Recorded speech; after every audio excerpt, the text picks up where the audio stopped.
Assalamualaikum warahmatullahi wabarakatuh. Perkenalkan kami dari kelompok 4, Farmasi A, akan membahas regulasi dan uji PK. Next. Berikut nama kelompok kami: Safa Hanun 341, Suci Ramdhani 349, Febi 350, Narendra Pambudi 339. Next. Studi kasus. Anda bekerja di sebuah perusahaan farmasi yang sedang mengembangkan obat baru untuk hipertensi. Perusahaan tersebut berencana untuk melakukan uji praklinik menggunakan model hewan atau tikus. Namun sebelum memulai penelitian, perusahaan harus mengajukan proposal ke Komite Etika Hewan untuk mendapatkan persetujuan.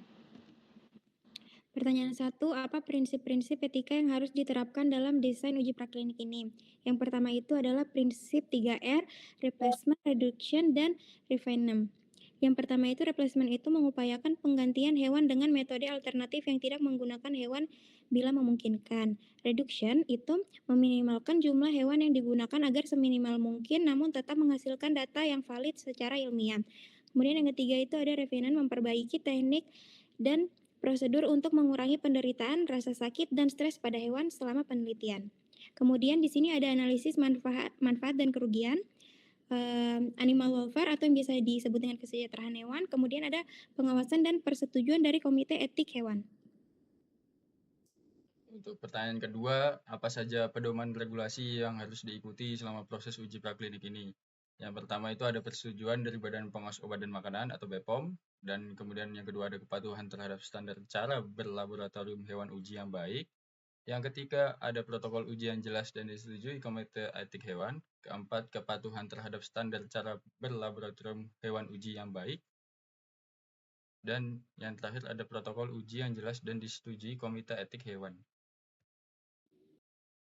Untuk pertanyaan yang ketiga, apa saja persiapan yang perlu dilakukan sebelum mengajukan proposal ke Komite Etika? Yang pertama, menyusun proposal penelitian lengkap dengan tujuan, metode, jumlah, dan jenis hewan, serta langkah pelindungan hewan. Yang kedua, mengisi formulir pengajuan kelayakan etik sesuai ketentuan komite. Yang ketiga, melampirkan surat pernyataan, dokumen pendukung, dan bukti pelatihan peneliti. Yang keempat, menyiapkan fasilitas penelitian yang memenuhi standar kesejahteraan hewan.